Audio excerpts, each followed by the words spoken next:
मुंबई में कोरोना के कहर का एक नया ट्रेंड अब देखने को मिल रहा है। मुंबई की झुग्गियों में अब तक पसरने वाला संक्रमण अब पॉश इलाकों तक जा पहुंचा और वहां पर तेजी से फैल रहा है। आंकड़े बता रहे हैं कि धारावी जैसे इलाके में 76 दिन में संक्रमण के केस दोगुने हो रहे हैं। हिंदुस्तान में कोरोना ने सबसे ज्यादा कहर जिन राज्यों में ढाया उनमें महाराष्ट्र भी एक है। और महाराष्ट्र की राजधानी मुंबई की बात की जाए तो कोरोना के फैलने का नया सिलसिला अब पॉश इलाकों में बढ़ता जा रहा है। हालांकि कोरोना का संक्रमण जो पहले 37 दिन में दोगुने हो रहे थे वो अब 76 दिनों में दोगुने हो रहे हैं। लेकिन पॉश इलाकों और हाउसिंग सोसाइटियों में फैलाव की दर तेजी से बढ़ती जा रही है। आंकड़ों पर गौर करें तो मुंबई में पहले 13 दिन में संक्रमण दोगुने की दर से बढ़ रहा था, जो अब 37 दिन में दोगुना हो रहा है। हर हफ्ते पहले 5% की दर से मरीज बढ़ रहे थे, लेकिन ये आंकड़ा भी घटकर 2% से भी कम रह गया है। लेकिन मुंबई के धारावी में अब संक्रमण 76 दिनों में दोगुने की रफ्तार से चल रहा है, जबकि बोरीवली में 16 दिन में ही दोगुने मरीज देखे गए हैं। प्रशासन ने तेजी से पांव पसारते संक्रमण की वजह से बोरीवली, कांदीवली, मलाड और दहिसर इलाके में लॉकडाउन लगाने पर विचार किया है, क्योंकि इन इलाकों में रहने वाले करीब 23 लाख लोगों में संक्रमण का खतरा बढ़ रहा है। हालांकि बीएमसी ने कंटेनमेंट जोन की संख्या भी बढ़ाकर 770 कर दी है और करीब 6000 इमारतें और चाल सील की गई हैं। लेकिन मुसीबत ये है कि मुंबई में कुल 1219 आईसीयू हैं, जिसमें से सिर्फ 72 खाली हैं, जबकि 701 वेंटिलेटर में से सिर्फ 23 ही खाली हैं। बीजेपी का आरोप है कि मुंबई में संक्रमण के शिकार लोगों की न तो मुकम्मल जांच हो पा रही है और न इलाज हो पा रहा है। दूसरी ओर बीएमसी का दावा है कि कोरोना मुक्त मुंबई बनाने के लिए मिशन जीरो शुरू किया गया, जिसमें डॉक्टर नई दवाइयों के साथ घर घर पहुंचकर स्क्रीनिंग करेंगे। इसके लिए 50 मोबाइल डिस्पेंसरी वैन भी तैयार की गई हैं। मुंबई में संक्रमण पर ब्रेक नहीं लगने की वजह से लोकल ट्रेनों से लेकर बसों तक पर ब्रेक है। मुंबई में लोकल ट्रेनें भी 1800 की जगह करीब 350 फेरे ही लगा रही हैं। महाराष्ट्र सरकार के आंकड़ों के मुताबिक कोरोना और लॉकडाउन की वजह से मुंबई से करीब 12 लाख से अधिक लोगों ने पलायन किया था। इन दिनों मुंबई में रोजाना करीब 11 से 15 हजार प्रवासी मजदूरों की वापसी हो रही है। Team news nation. तो मुंबई और दिल्ली दोनों शहरों की अगर मौजूदा स्थिति क्या है, क्या कहते हैं आंकड़े, आइए उन पर एक नजर डाल लेते हैं कि अभी क्या सिचुएशन है इन दोनों शहरों के बीच में। तो दिल्ली और मुंबई में, अब मुंबई से दिल्ली आगे निकल गई है, लेकिन आपको बता दें कि दिल्ली में जहां कुल केस 70,390 हैं, तो मुंबई में 69,529 है, यानी कि महज 1000 अंतर, करीब 1000 के तकरीबन है, ज्यादा अंतर नहीं है। यह आंकड़ा ज्यादा अंतर वाला नहीं है। 24 घंटे की अगर बात करें तो दिल्ली में जहां 24 घंटे में 3788 मरीज सामने आए हैं, तो वहीं मुंबई में 24 घंटे में 1144 मामले सामने आए हैं। यहां पर भी 2500 का अंतर है। 24 घंटे में मौतों की अगर बात करें तो यहां पर भी दिल्ली डबल आंकड़ों पर है। दिल्ली में 64 लोगों की मृत्यु हुई है और मुंबई में 38 लोगों की जान गई है कोरोना की वजह से।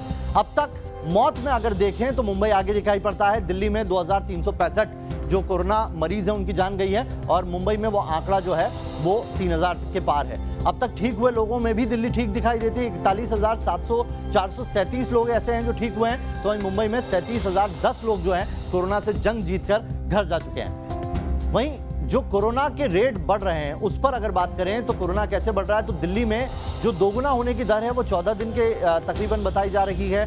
5,500 से लेकर 11,000 के मरीज जो हो रहे हैं वो 14 दिन के अंदर हो रहे हैं। मुंबई में दोगुना होने की दर जो है 8 दिन बताई जा रही है, यानी कि यहाँ पर भी मुंबई को थोड़ा सा सचेत होने की जरूरत है। और दिल्ली में जो मरीज ठीक हो रहे हैं उनकी अगर बात करें, जो मरीज दुगने हो रहे हैं उनकी दर देख लीजिए 13 है और यहाँ पर 11 दिन बताई जा रही है। 14,000 से 28,000 के बीच होने का ये आंकड़ा हम आपके सामने रख रहे हैं। इधर 25,000 से 50,000 होने के बीच में भी 15 दिन ले रहा है। दिल्ली दोगुने होने की दर है, तो वहीं 28 दिन मुंबई में दिखाई पड़ते हैं। यहाँ पर स्थिति थोड़ी सी बेहतर होती दिखाई दे रही है अब मुंबई की। 7 दिन में मुंबई से आगे निकली है दिल्ली। अगर तारीख 18 जून पर नजर डालें तो मुंबई में 61,587 केस थे और दिल्ली में 47,102 केस थे। और वहीं 25 जून की तारीख पर नजर डालेंगे तो आप ये मामला 69,528 पर पहुंच जाता है और इधर 70,390 पर पहुंच जाता है। चलिए मुंबई से विकास श्रीवास्तव हमारे साथ जुड़ गए, उनका रुख कर लेते हैं। विकास, तस्वीरें जो कह रही हैं, आंकड़े जो कह रहे हैं, ये दिल्ली भले ही आगे निकल गई है लेकिन मुंबई को खुश होने वाली ये कोई चीज़ नहीं है। अभी भी जो फासला है वो महज 1,000 की ही तकरीबन है। सबसे अच्छी बात जो यहां पर दिखाई दे रही है वो ये कि जो सबसे बड़ा स्लम एरिया था वहां पर अब डबलिंग रेट 70 दिन के पार पहुंच गया है, लेकिन फिर भी मुंबई में अभी 39 दिन का डबलिंग रेट बना हुआ है। जी बिल्कुल नवेद, देखिए आंकड़ों के लिहाज से दिल्ली भले ही कुल पॉजिटिव मरीजों की संख्या के मामले में आगे चली गई हो, लेकिन मुंबई में अभी भी सब कुछ ठीक हो गया है ऐसा नहीं कहा जा सकता।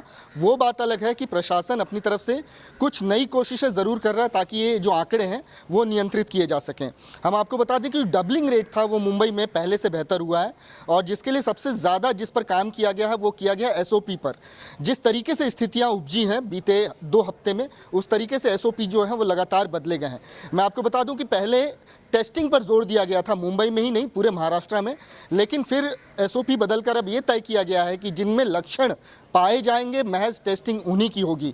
तो लिहाजा टेस्टिंग की संख्या को नियंत्रित किया गया, और इसी वजह से जो पॉजिटिव मरीजों की लगातार बढ़ती संख्या थी उनको नियंत्रण में लाया गया है। इसके अलावा जो मेन फोकस है मुंबई में वो स्लम पॉकेट्स पर है। लोगों को हम नजरअंदाज कर रहे हैं, यानी कि हम वो जो पॉजिटिव लोग हैं उन तक पहुंच ही नहीं पा रहे।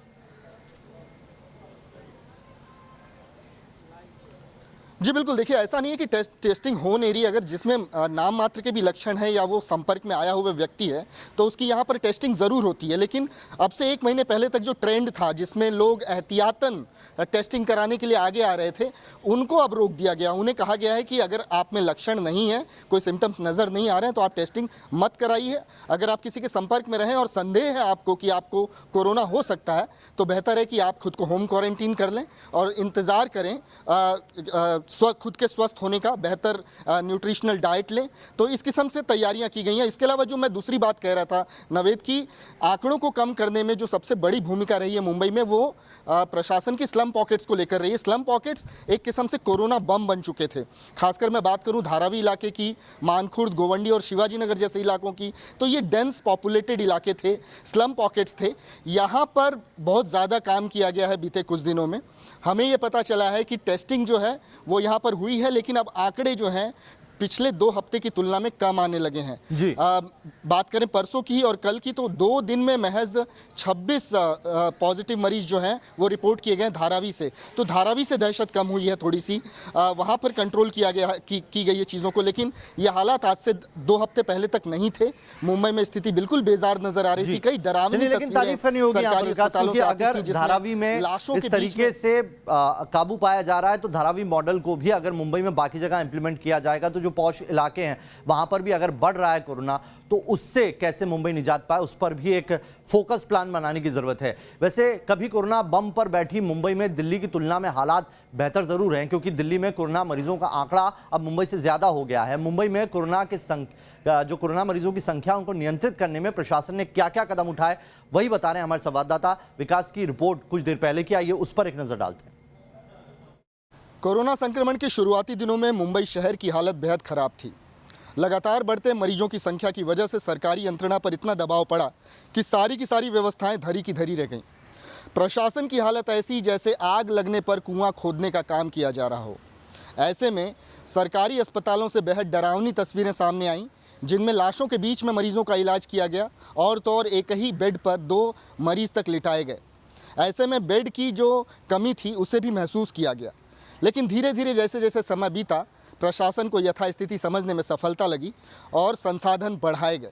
सबसे पहला काम जो प्रशासन की तरफ से हुआ इन मरीजों की संख्या को नियंत्रित करने में वह था कि शहर स्तर पर एक बहुत बड़ा डैशबोर्ड बनाया गया, जिसमें मुंबई के तमाम सरकारी अस्पतालों में बेड की उपलब्धता को बताया गया।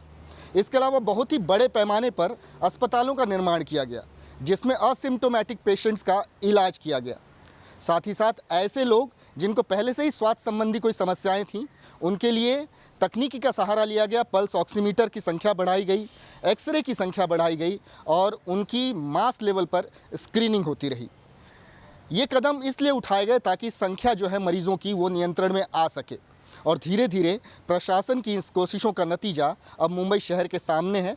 स्थिति नियंत्रण में दिख रही है और बनिस्बत देश की राजधानी दिल्ली के मुंबई की स्थिति इस समय बेहतर है। वीडियो जर्नलिस्ट सिद्धेश वासगे के साथ विकास श्रीवास्तव, न्यूज़ नेशन, मुंबई।